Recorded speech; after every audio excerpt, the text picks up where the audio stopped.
Намираме се в Пирин, малко под връх Ореляк, над местността Попови ливади, която е долу в ниското.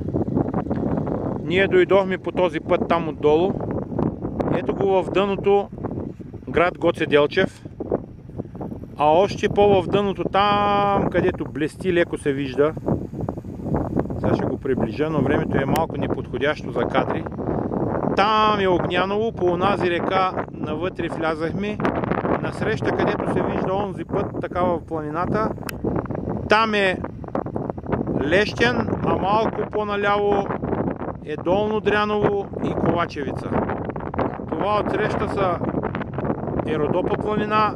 Ето тук надолу в дъното се вижда как блести. Тук там се вижда и река Места. Надолу са високите планини, това е в Гърция вече. А тук близо до нас е панорамната ретранслатора, телевизионната кула, който ще отидем след малко и до него.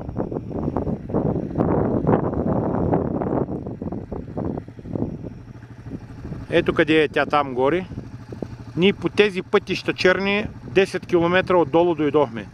Тия туристи вървят вече около 2 часа от местността Попови ливади до тук. Упорити и не се отказват.